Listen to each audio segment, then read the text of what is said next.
ప్రభువునందు ప్రియులారా, ఈ కార్యక్రమాన్ని వీక్షిస్తున్న మీ అందరికీ నా ప్రేమపూర్వకమైన వందనాలు. ఈ కార్యక్రమం చూడండి, ప్రోత్సహించండి, అనేకులకు తెలియచేయండి.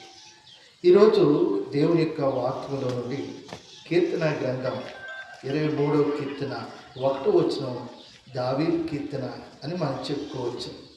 ఈ దావీదు కీర్తనలో 1వ వచనంలో యెహోవా నా కాపరి, నాకు లేమి కలగదు.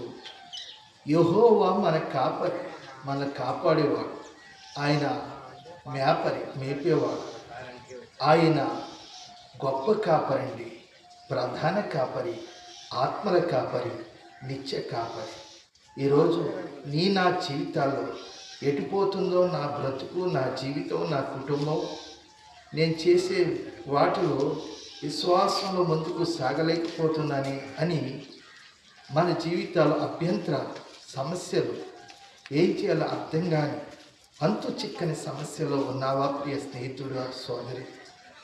దావీదు భక్తుడు అంటాడు, యెహోవా నా కాపరి, నాకు లేమి కలగదు. ఆయన మనతో ఉంటే ఏ కొరత ఉండదు.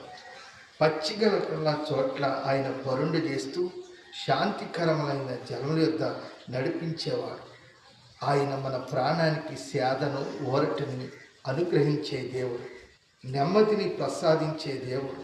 ఒక్కొక్కసారి గాఢాంధకారపు లోయ లాంటి పరిస్థితులు వచ్చినా ఆయన మనల్ని నడిపిస్తూ నీతి మార్గంలో ముందుకు సాగుతాడు.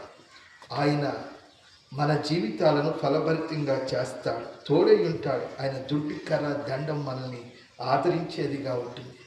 మన జీవితంలో ఆత్మీయమైనటువంటి సమృద్ధి లేనప్పుడు పరిశుద్ధాత్మకు సూచనగా ఉన్నటువంటి నూనెతో తన భక్తుడిని ఎలా అభిషేకించాడో తల అంటి ఉన్నాడు. మన జీవితాలను కూడా అభిషేకించబడాలి అని అంటే, దీవించబడాలంటే, మన బ్రతుకు దినాలన్నీ కృపాక్షేమాలు పొందుకోవాలంటే ఈరోజు మనము దేవునిని కాపరిగా, దేవుడుగా, రక్షకుడిగా అంగీకరించి ఆయన మార్గంలో, ఆయన వేలో, ఆయన ఉద్దేశ ప్రకారంగా మనం జీవిస్తే మన జీవితాలను, కుటుంబాలను దేవుడు ఎంతగానో ఆశీర్వదిస్తాడు.